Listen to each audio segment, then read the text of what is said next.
Hello guys, welcome to LTX classes. Defence టెక్నాలజీకి సంబంధించి ఒక కొత్త న్యూస్.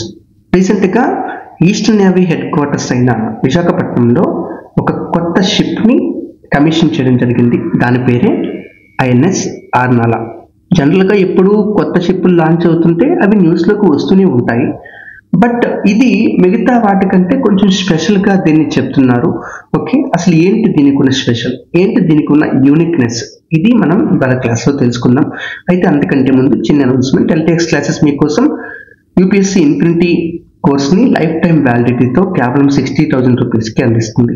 ఈ కోర్సులో మీకు జిఎస్ ప్రిలిమ్స్ అండ్ మెయిన్స్తో పాటుగా కాంప్లిమెంటరీగా NCERT foundation course, current affairs, CSAT, prelims test series, mains answer writing కూడా మీకు లభిస్తాయి. అండ్ రిమెంబర్, ఈ కోర్సెస్ అన్నీ మీకు లైఫ్ టైం వ్యాలిడిటీతోనే లభిస్తాయి. జూలై 1 నుంచి కొత్తగా బ్యాచ్ స్టార్ట్ అవుతున్నాయి. ఓకే, అండ్ జూలై 1 నుంచి ఫీజు కూడా 70,000కి పెరిగిపోతుంది. మీకు ఇంకా 60,000 అనే ఫీజు అందుబాటులో ఉండదు. ఎందుకంటే చాలా సంవత్సరాల నుంచి ఎల్టీఎక్స్ ఇన్ఫ్లేషన్ అంతా ఉన్నా కూడాను 60,000 ఫీజునే మెయింటైన్ చేస్తూ వచ్చింది. But fees are going to hike. So వెంటనే నిర్ణయం తీసుకోండి. ఇంకా ఇన్ఫర్మేషన్ కావాలనుకుంటే కింద కనిపిస్తున్న నెంబర్ 7893-899-553కి కాంటాక్ట్ చేయండి. లేదంటారా గూగుల్ ప్లే స్టోర్లోకి వెళ్ళి ఎల్టీఎక్స్ క్లాసెస్ మొబైల్ యాప్ని డౌన్లోడ్ చేసుకొని సైన్అప్ అవ్వండి. మీకు కావాల్సిన ఇన్ఫర్మేషన్ అంతా కూడా లభిస్తుంది. ఓకే, సో ఇంకా మనకి ఈ ఐఎన్ఎస్ ఆర్నాలా టాపిక్లోకి వెళ్ళిపోతే ఇక్కడ మీరు ఈ పడవ యొక్క ఇమేజ్ని మీరు ఇక్కడ క్లియర్గా చూడొచ్చు. దీని మీద P68 అనే పేరుని కూడా అబ్జర్వ్ చేయొచ్చు. P68 అంటే ఏం లేదు, నావల్ షిప్స్కి మనకి కొన్ని నెంబర్స్ ఉంటాయి, అదే పెనెంట్ నెంబర్ అంటారు. ఇది పెనెంట్ నెంబర్ 68 అంతే. P68 అనేది దీని యొక్క నేమ్, రెండు కూడా ఒకటే, ఆర్నాలా కానీ P68 కానీ. సో ఫస్ట్ థింగ్ ఫస్ట్, అసలు ఏం జరిగింది అని చూసుకుంటే రీసెంట్గా మనకి విశాఖపట్నంలో ఈ షిప్ని లాంచ్ చేశారు. ఇది ఇండియాలోనే first indigenous anti submarine warfare shallow water craft. Okay, ఇది దీని యొక్క ఇంపార్టెన్స్. మిగతా వాటితో దీన్ని కొంచెం స్టాండ్ అవుట్ చేసేది ఏంటి అంటే ఇదేనండి, ASWC అన్నమాట. సో ఫస్ట్ ఇదే తెలుసుకోవాలి మనం, ఏంటి ASWC అంటే. ఒక మామూలుగా ఒక సబ్మరైన్, నీటిలో సబ్మరైన్ వెళ్తున్నప్పుడు దాన్ని మనం టార్గెట్ చేసి పేల్చాలంటే చాలా వరకు ఇంకొక సబ్మరైన్కి అది ఎక్కువ పాసిబుల్ మిగతా వాటితో పోల్చుకుంటే. ఓకే, బట్ కొన్ని షిప్లకి ఈ యాంటీ సబ్మరైన్ మిసైల్స్, టార్పిడోస్ కూడా ఇన్స్టాల్ చేసి ఉంటాయి.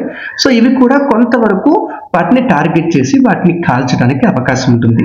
ఓకే, సో ఇది ఒక యాంటీ సబ్మరైన్ వార్ఫేర్ని కలిగిన ఒక షిప్. అంటే దీనిలో టార్పిడోలు కూడా ఉండే అవకాశం ఉన్నాయి, ఖచ్చితంగా ఉన్నాయి.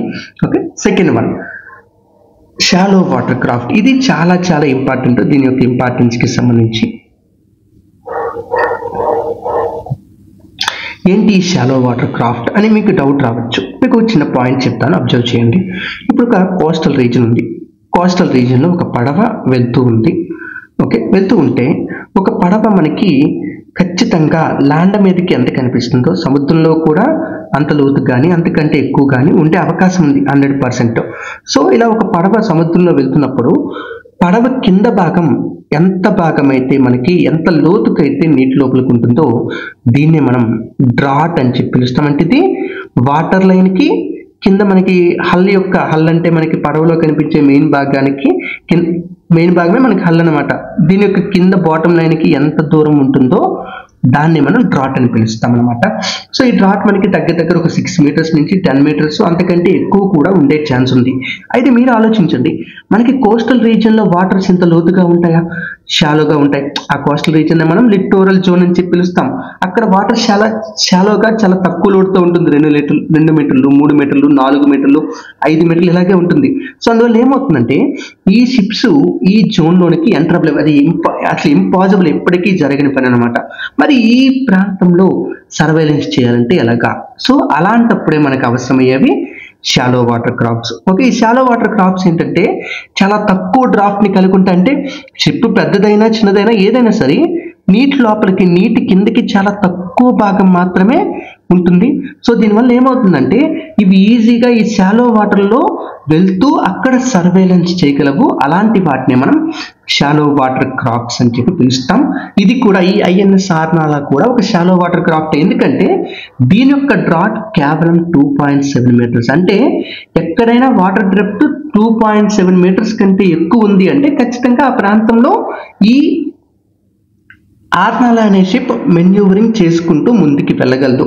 So it is the very special point అండి, ఎందుకంటే ఇది కోస్టల్ సర్వేలెన్స్ని ఖచ్చితంగా పెంచుతుంది. కోస్టల్ రీజియన్లో స్మగ్లింగ్ జరగకుండా ఆపడానికి కానీ, లేదా రెస్క్యూ మిషన్స్ చేపట్టడానికి కానీ, లేదా లో ఇంటెన్సిటీ మ్యారిటైమ్ ఆపరేషన్స్ చేయడానికి కానీ, అన్నింటికి పర్టికులర్గా ఎక్కడండి లిటోరల్ వాటర్స్, కోస్టల్ జోన్లో షోర్కి దగ్గరలో ఇవన్నీ చేయడానికి అవకాశాన్ని కల్పించేదే ఈ యాంటీ సబ్మెరైన్ వార్ఫేర్. సో ఇక్కడ మీకు ఈ పాయింట్ అర్థమైంది అనుకుంటున్నాను.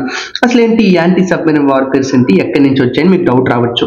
ఇండియా మనకి మామూలుగా ఈ యాంటీ సబ్మెరైన్ వార్ఫేరు అలాగే షాలో వాటర్ క్రాఫ్ట్ని చాలా సంవత్సరాల నుంచి, నియర్లీ ఒక 30 years నుంచి వాడుతున్నాను. ఎప్పుడు మనకి 1980s యొక్క ఎండింగ్లోనే రష్యా నుంచి, రష్యన్ టెక్నాలజీతో పౌక్ కార్వెట్స్ అని ఒక టెక్నాలజీ ఉంటాయి, పౌక్ క్లాస్ కార్వెట్స్ అని చెప్పి.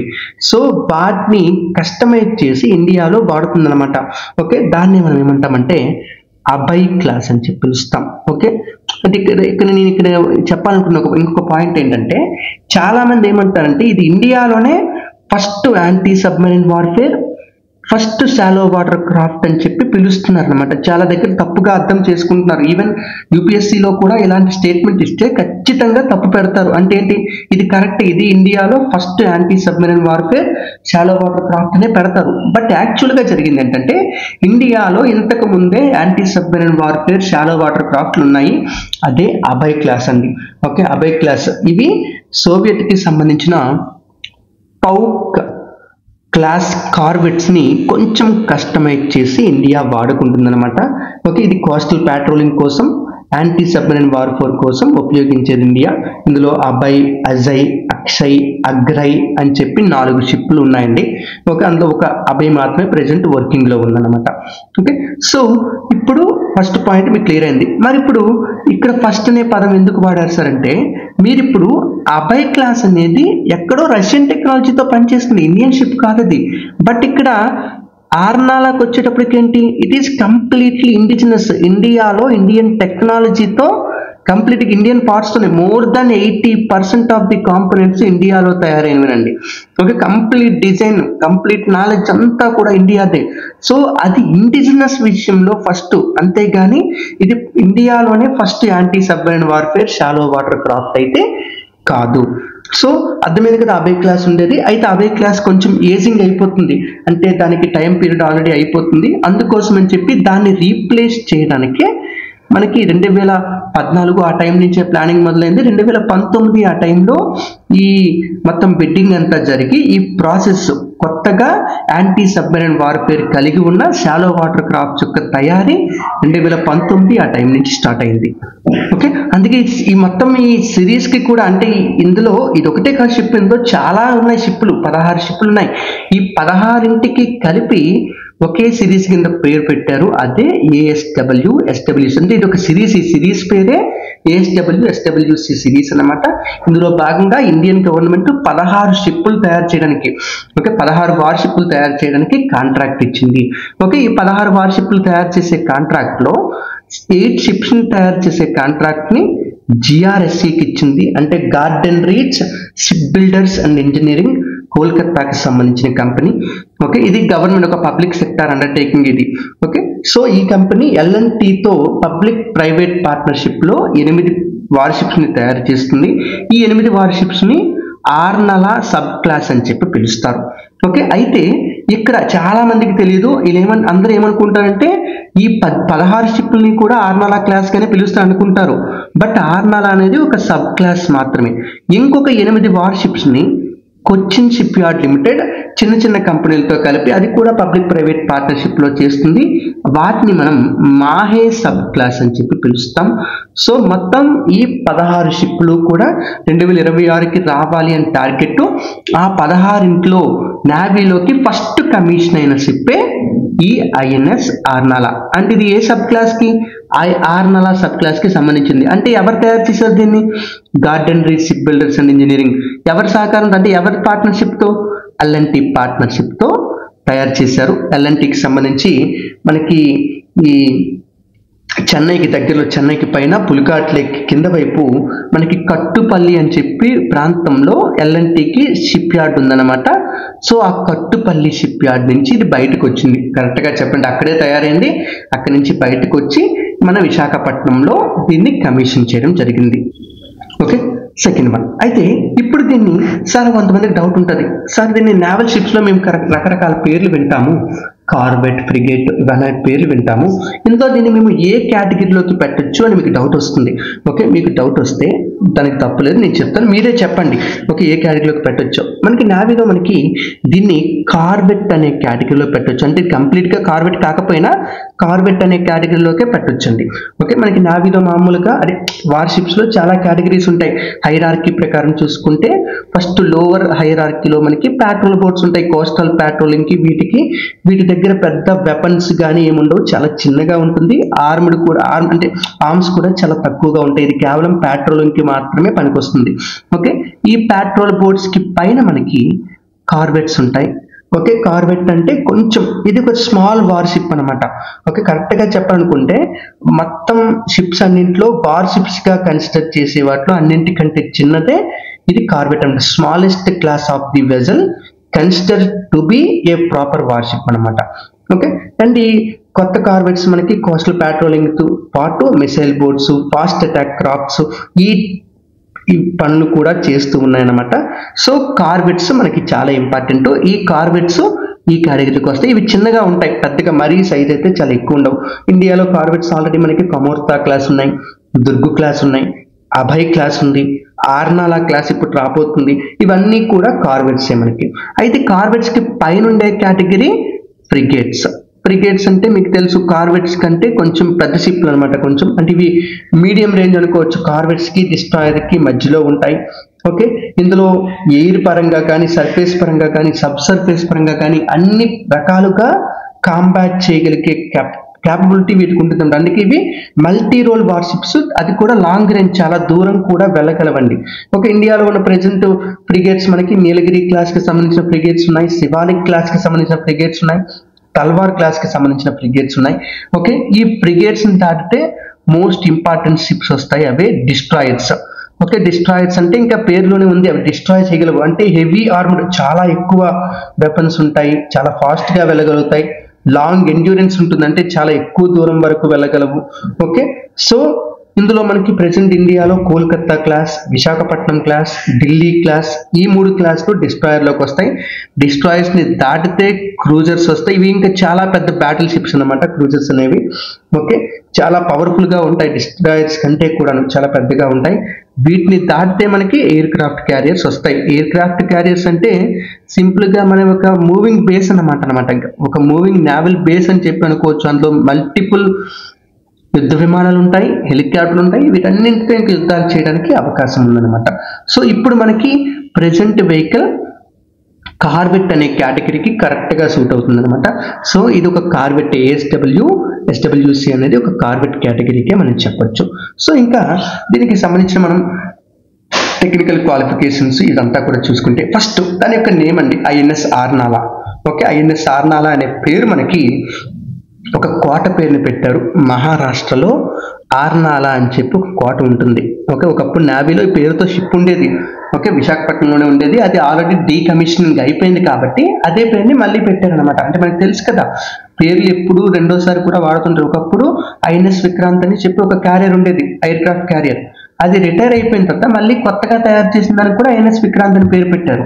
ఓకే, సో అలాగే ఇక్కడ ఆర్నాలా సేమ్ పేరుని కంటిన్యూ చేశారు. ఆర్నాలా ఫోర్ట్ మనకి మహారాష్ట్రలో ముంబైకి పైవైపు, ఓకే, వైతరణా రివర్ సముద్రంలో కలిసే చోట ఒక ఐలాండ్ మీద ఉంటుందన్నమాట ఆర్నాలా ఫోర్ట్. సో అంటే ఇది ఆర్నాలా అనే సిటీకి దగ్గరలోనే ఉంటుందన్నమాట ఈ ఐలాండ్ కూడాను. ఓకే, ఇది యాక్చువల్గా మరాఠాస్ టైంలో ఒక జలదుర్గం. మీకు తెలుసు మరాఠాస్ జలదుర్గాల్ని చాలా వరకు కన్స్ట్రక్ట్ చేశారు. జలదుర్గం అంటే ఐలాండ్స్ లో కానీ సముద్రానికి దగ్గరలో ఉండే ఫోర్ట్లే మనం జలదుర్గం అంటాం అనమాట. సో ఇది మరాఠాస్ కంటే ముందు ఈవెన్ పోర్చుగీస్ వాళ్ళు కూడా ఇక్కడ సెటిల్ అయ్యారు కొంతవరకు. ఓకే, సో అలా ఇది కంటిన్యూ అవుతుంది. ఇప్పటికీ కూడా ఆర్నాలా ఫోర్ట్ ఇంపార్టెంట్ గా అలానే ఉంది. ఇప్పటికీ దాన్ని archaeological survey of India national monument of importance కింద ఇప్పటికీ కూడా కంటిన్యూ చేస్తుంది. ఓకే, సో దీని యొక్క టెక్నికల్ డీటెయిల్స్ ఇవన్నీ మనకు అవసరం లేదు, దాని లెంత్ ఎంత ఇవన్నీ అవసరం లేదు. బట్ డ్రాట్ అవసరం. డ్రాట్ ఎంత అండి మీకు ముందే గుర్తుండే చెప్పండి. టాత్ ఎంత అంటే 2.7 మీటర్స్. కొన్నిసార్లు కొంచెం వెయిట్ ఎక్కువైతే ఇలాంటప్పుడు 3.5 మీటర్స్ వరకు కూడా పెరగచ్చు. ఓకే, అలాగే దీని యొక్క ప్రపల్షన్ మళ్ళీ ఇంపార్టెంట్. బిట్ క్వశ్చన్ కూడా వచ్చే ఛాన్స్ ఉందండి. ఓకే, చాలా చాలా ఇంపార్టెంట్. ఏంటంటే మామూలుగా మనకి ఇది ఒక డీజిల్ ఇంజిన్ తో నడిచేది. ఓకే, అయితే ఇది ఎలాంటిదంటే డీజిల్ ఇంజిన్ తో పాటు వాటర్ జెట్ తో నడిచే ఒక పడవండి. వాటర్ జెట్ మీకు తెలుసు, మీరు వాటర్ ని బలంగా వెనక్కి విసిరిపెట్టారని అంటే వెనక్కి పుష్ చేస్తానంటే ఒక షిప్ నుంచి దీని నుంచి మీకు స్టీమర్లు అని చెప్తారు కదా. ఓకే, చిన్న పడవలు ఇలా ఉంటాయి. ఓకే, సినిమాల్లో కట్ట దాని మీద కూర్చొని ముందుకు వెళ్తా ఉంటారు హీరో హీరోయిన్. ఓకే, ఇలా వాటర్ ని వెనక్కి ఫాస్ట్ గా పుష్ చేస్తుంటే ఆ వాటర్ ఫోర్స్ కి పడవ ముందుకు వెళ్తుంది. అంటే న్యూటన్స్ థర్డ్ లా ప్రకారం అంట there is an equal and opposite reaction to every action లెక్క. సో ఇక్కడ కూడా ఏంటంటే ఈ పడవ వెనక నుంచి విపరీతమైన ఫోర్స్ తో వాటర్ బయటకు వస్తుంది.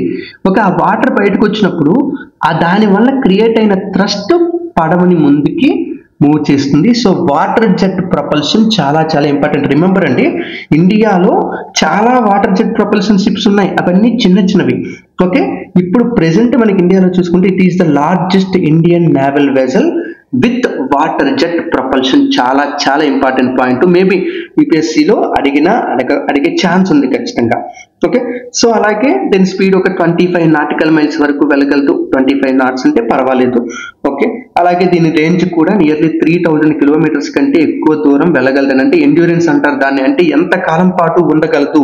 ఓకే, బేస్ కి రాకుండా పోర్ట్కి రాకుండా అనేది ఎండ్యూరెన్స్ అనమాట. సో ఇది అలాగే దీని కంప్లీట్ అంతా కూడా కంప్లీట్ గా స్టీల్ బాడీయే. ఈ స్టీల్ బాడీకి మనకి ఒక స్పెషల్ స్టీల్ ని steel authority of India limited supply చేస్తుంది అనమాట. అలాగే దీనికి సంబంధించిన ఎక్విప్మెంట్ కూడా మనం ఒకసారి చూసుకుంటే దీనిలో చాలా సెన్సార్స్ ఉన్నాయండి.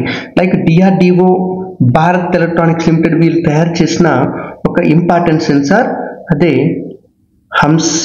హంసా ఎన్జీ అని చెప్పి ఒక సెన్సార్ ఉంటుంది. ఓకే, ఇది ఒక సోనార్ అనమాట. యాక్చువల్గా ఒక సోనార్ అంటే మీకు తెలుసు కదా. ఓకే, ఎక్కడైనా సముద్రం లోపల సౌండ్ ఆధారంగా, సౌండ్ సిగ్నల్స్ ఆధారంగా ఏదైనా ఒక ఆబ్జెక్ట్ ని డిటెక్ట్ చేయడానికి ఉపయోగపడేదే మనకి సోనార్. ఈ సోనార్ అనమాట. ఈ సోనార్ ఆధారంగానే సబ్మెరైన్స్ అన్ని కూడా రన్ అవుతాయి కంప్లీట్ గా. వీటితో పాటు ఇందులో మనకి ఇంకా వేరే ఎక్విప్మెంట్ ఏంటంటే ఒక టౌడ్ లో ఫ్రీక్వెన్సీ వేరియబుల్ డెప్త్ సోనార్ కూడా ఉంది. ఇంకొక రకమైన సోనారు. ఓకే, దీంతో పాటు కొన్ని సర్ఫేస్ రాడార్స్ ఉన్నాయి. ఓకే, అలాగే కొన్ని ఇంటిగ్రేటెడ్ ఏఎస్డబ్ల్యూ కంబాట్ సూట్ కూడా ఉంది. ఇలాంటి రకరకాల ఇన్స్ట్రుమెంట్స్ దీనిలో ఉన్నాయన్నమాట. ఓకే, ఇమేజ్ ఒకటి ఉంది, అందులో డీటెయిల్స్ ఉన్నాయి లేదో ఒకసారి చూస్తాను. ఓకే, ఇది కొన్ని మీకు కనిపిస్తుంది కదా, వేరియబుల్ డెప్త్ సోనార్ కానీ, ఓకే, లేకపోతే రాడార్స్ కానీ ఇలాంటి టెక్నాలజీ అండి. ఇవన్నీ ఏంటి, ఇది ఫస్ట్ ఎక్కడెక్కడ ఎవరెవరు ఉన్నారో డిటెక్ట్ చేయడానికి ఉపయోగపడేది. అయితే ఇక్కడ మోస్ట్ ఇంపార్టెంట్ పాయింట్ ఏంటంటే చాలా చాలా important point, it is one of the only few ships with stealth technology అండి. స్టెల్త్ టెక్నాలజీ ఈ పదం కూడా ఇంపార్టెంటే. ఓకే, ఈవెన్ అబే క్లాస్ లో కూడా ఈ స్టెల్త్ టెక్నాలజీ లేదు. ఏంటి ఈ స్టెల్త్ టెక్నాలజీ అంటే, ఒక షిప్ లేదా ఒక సబ్మెరైన్ సముద్రంలో వెళ్తా ఉంది. అది వెళ్తున్నప్పుడు ఎనిమీస్ యొక్క రాడార్లకు కానీ, ఎనిమీ యొక్క సోనార్ సిస్టమ్కి కానీ, ఎనిమీ యొక్క సర్వైలెన్స్ సిస్టమ్కి కానీ మనం దొరికిపోయే ఛాన్స్ ఉంది. మనం ఇప్పుడు వాళ్ళని అబ్జర్వ్ చేస్తున్నట్టు వాళ్ళు కూడా మనం అబ్జర్వ్ చేస్తారు, మనం వాళ్ళకి దొరికే ఛాన్స్ ఉంది. బట్ అలా దొరకకుండా ఉండటానికి మనం రకరకాల టెక్నిక్స్ వాడితే దాన్నే మనం స్టెల్త్ టెక్నాలజీ అంటాం. సో అబై క్లాస్ లో లేని ఆ స్టెల్త్ టెక్నాలజీ ఖచ్చితంగా ఈ ఎస్డబ్ల్యూసి క్రాఫ్ట్ లో క్లియర్ గా కనిపిస్తుంది. అంటే ఇది కంప్లీట్ గా ఇన్విజిబుల్ ఏమీ కాదు సోనార్లకి, బట్ కొంతవరకు డిటెక్ట్ చేయలేని విధంగా ఉంటుంది అనమాట దాని డిజైన్ అంతా కూడా. ఓకే, మొత్తం బాడీ యొక్క డిజైన్ అంతా కూడా. సో ఇది కూడా చాలా చాలా ఇంపార్టెంట్. అలాగే మీకు తెలుసు ఇది మామూలుగా దేనికోసం తయారు చేసింది, యాంటీ సబ్మెరైన్ కోసమే తయారు చేసింది. అలాంటప్పుడు దీనిలో టార్పిడో లాంచర్స్ ఉండాలి కదా. సో మీకు ఇక్కడ టార్పిడో డిఫెన్స్ సిస్టమ్ కనిపిస్తుంది, టార్పిడో డిఫెన్స్ సిస్టమ్ కనిపిస్తుంది, టార్పిడో లాంచర్స్ కనిపిస్తాయి, ఇవన్నీ కూడా మనకి కనిపిస్తున్నాయి. అలాగే ఇందులో రాకెట్ లాంచర్స్ ఉన్నాయి.